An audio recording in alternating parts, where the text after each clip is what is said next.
Lahat tayo ay may kanya-kanyang paniniwala, tradisyon, relihiyon o ano-ano pa na umiiral sa bansa. E paano mga kaimpakto kung sa bansa natin ay merong isang kagawian na kapag isa kang bisita aalukin ka ng kainan ng mani at labanan sa kalangit-langitan? Gusto mo ba? Alam mo na, tinutukoy ko kaimpakto. Sabi nga nila, masarap daw ito kapag maulan. Yun bang naghahalo ang balat sa tinalupan? Wow!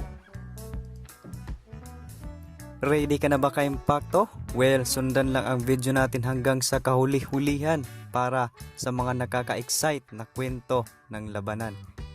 Siyempre, kung bago ka lang kaimpakto sa channel namin ay mag-iwan naman ng subscribe dyan at hiwain na rin ang bell para naka-update ka sa mga susunod na palabas na i-upload namin.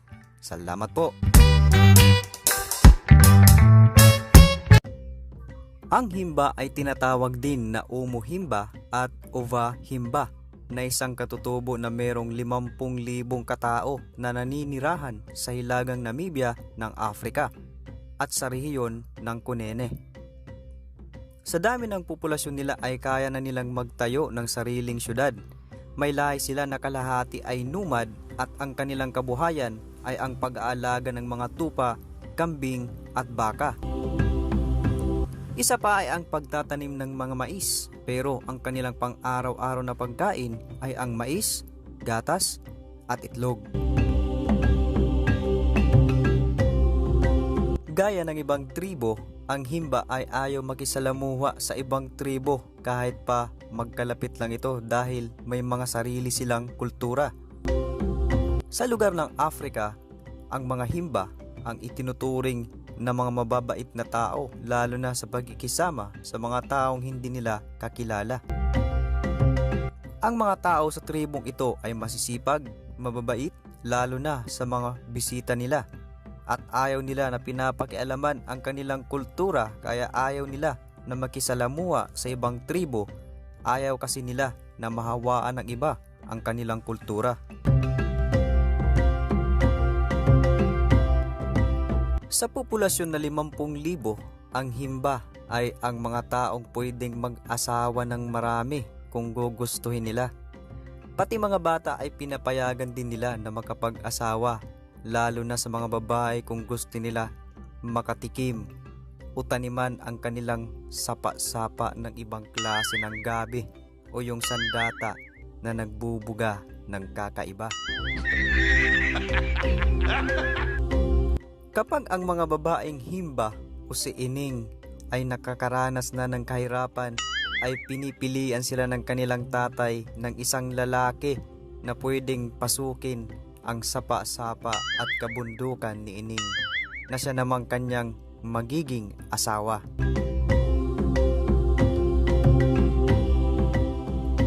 Kakaiba ang tribong ito sa ibang tribo ng Afrika kung kultura ang pag-uusapan. Meron kasi silang isang tradisyon na tinatawag na Okojipesa o Maka Zendu o ang pag-aalok ng asawang lalaki sa kanilang bisitang lalaki. Imbis na pagkain ng ialok sa'yo ay kakaiba ang iniaalok nila. Kapag isa kang bisita ay aalokin ka ng lalaki na kainin ang mani ng kanilang asawa at taniman mo ang perlas ng silangan ni ining. Kaya mga kaimpakto, kahit siguro pagod at gutom ka sa paglalakad sa gitna ng disyerto, ay siguro papatusin mo ang ibang klase ng putahing ito. Ganito ang proseso niyan mga impakto. Kapag mayroong bisita na dumating sa kanila ay ipinapaubaya ng lalaki ang kanyang asawa sa bisita at ang lalaki ay matutulog sa labas, ibang bahay o ibang kwarto para maganap ang sabungan ng bisita at ang kanyang asawa. Normal na normal ito sa kanila kahit anong klase pa ng numero ang gawin mo sa kanilang asawa. Ipinapaubaya ng lalaki ang kanyang asawa sa loob ng isang gabi na kasama ang bisita sa loob ng kanyang bahay.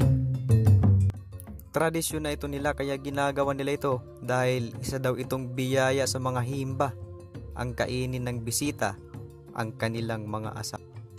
Oh, wag ka na mag-isip ka impacto na sana ganito sa Pilipinas. Alam ko na sa isip mo.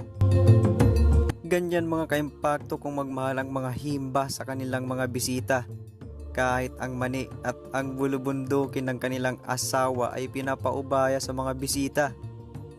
Sana makarating din ako sa lugar na to mga kaimpakto para naman isa ko sa mabiyayaan ng perlas ng Kanto Este, perlas ng kanluran pala.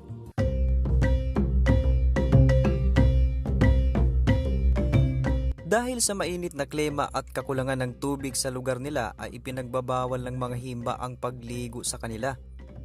Ang ginagawa nila kung maglilinis ng katawan ay ang pagpapausok sa isang bowl na may uling at nilalagyan nila ng mga mababangong herbal, at kapag mausok na ay papausukan nila ang katawan nila hanggang sa lumabas ang pawis nila, at yun ang magsisilbing pampaligo nila. Kahit pa sabihin nila na ganito sila kung maglinis ng katawan ay di naman maikakaila sa mga pangangatawan nila na mas malinis sila, lalo na kapag nagsusuot na sila ng mga palamuti sa kanilang mga katawan. Kahit di sila gumagamit ng tubig ay araw-araw naman nilang ginagawa itong pagpapausok sa kanilang mga katawan. Kaya naman nananatili ang kanilang kalinisan.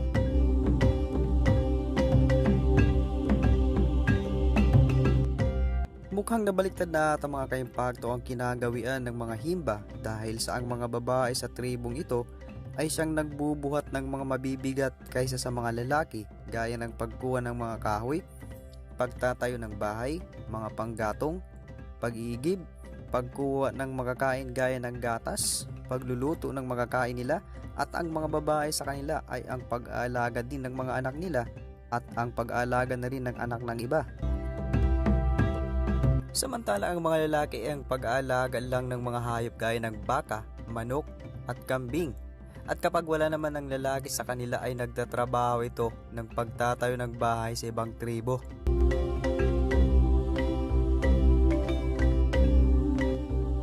Naiiba rin ang mga himba dahil sa edad na 10 ay pwede na itong mag-asawa at pwede rin dalawa agad ang aasawahin. Enjoy na enjoy sa dalawang asawa. Hanip talaga, kaya pupunta ako bukas sa lugar na ito. Kapag naman ay gusto ng mag-asawa ni lalaki o nakahanap na siya ng babaeng kanyang aasawahin, ay nagbibigay ang magulang ng bata o nagbibigay sila ng isang baka para sa magulang ng babae bilang kabayaran sa pag-aangkin ng pag-aari at para masulo na ni lalaki ang putahe nining.